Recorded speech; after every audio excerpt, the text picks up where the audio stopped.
La lagrimita, me ha caído un poquito la lagrimita. Si es que cuando se hacen las cosas bien.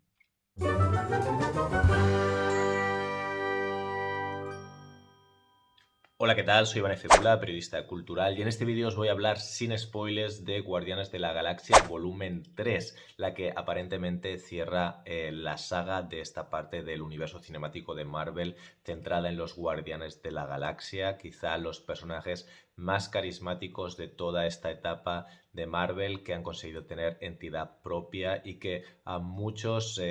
nos gusta independientemente de todas las demás películas de Marvel, incluso para algunos son sus personajes favoritos. Creo que es normal que esto sea así y básicamente el mérito es de James Gunn, que ha cogido unos personajes que para el público generalista eran unos desconocidos y ha conseguido hacer con ellos unas películas que de verdad molan por su sentido del humor, porque todos ellos están muy bien definidos y tienen su corazoncito, porque las películas están llenas de color, por su música, sus canciones y en general por todo en conjunto. Y sobre todo porque comparados con los demás personajes de Marvel, estos son un poco los underdogs, los outsiders, los perdedores, un grupo muy variopinto que representa la diversidad y sin toda esa épica de los grandes salvadores de las películas de superhéroes, aquí tenemos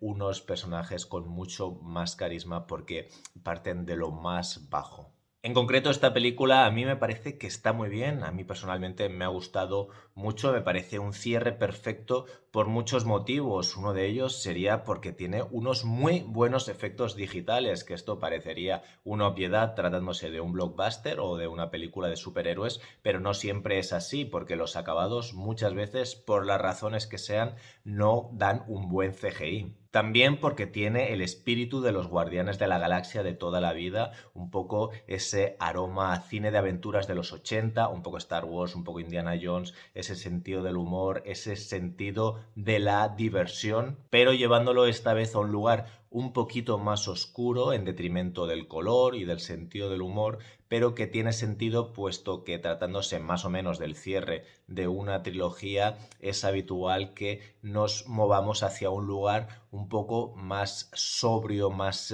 maduro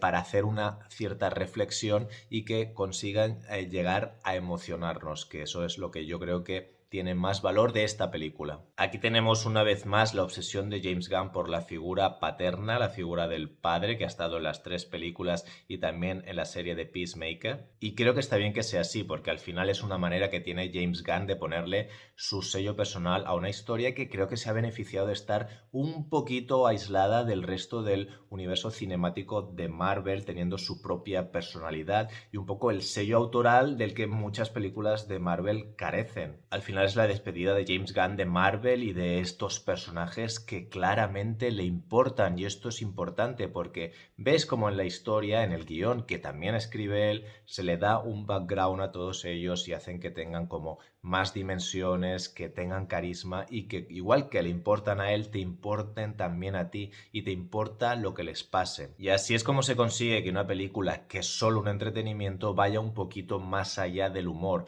algo que aunque haya otras películas que también tienen personalidad, no consiguen dar ese paso y trascender un poquito como le podría pasar a los Thors de Taika Waititi. En cuanto a lo negativo, porque evidentemente la película no es perfecta, creo que podríamos decir que tiene un ritmo irregular y me parece que la causa es que está contada un poco a dos tiempos, intercalando la acción presente con un flashback del que vamos viendo a lo largo de la película diferentes momentos. Lo que se cuenta en el flashback a mí me parece relevante, me parece interesante y me parece que esté bien que se cuente, pero estos intercalados entre presente y pasado creo que hacen que se lastre un poco la sensación de que la película avanza demasiado lenta. Aún así, la cinta tiene buenos hallazgos como la exploración de un planeta que a mí me parece bastante original. También este Baby Rocket, que es una nueva monada que se suma a Baby Yoda, a Baby Root, etcétera. Esto es como una fórmula que siempre funciona. Un villano que para mí es bastante convincente, un mensaje animalista que es un poco quizás inesperado, y por supuesto tiene a Chris Pratt, que quizás por motivos cinematográficos es una estrella que no está siendo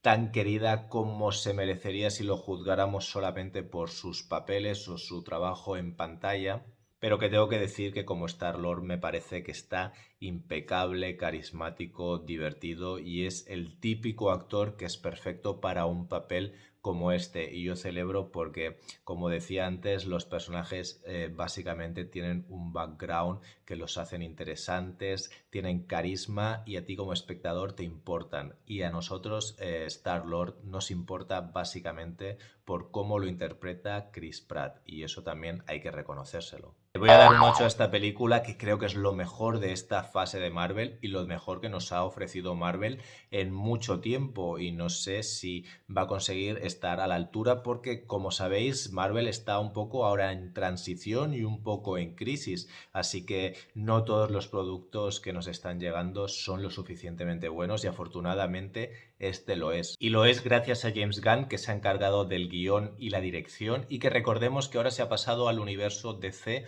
un poco para resetearlo y ofrecernos un universo con nuevas directrices y que parte de cero, lo cual me causa muchísima curiosidad y espero que gracias a él nos vengan muchas buenas películas de ese otro universo, que sinceramente esta renovación le hacía mucha falta.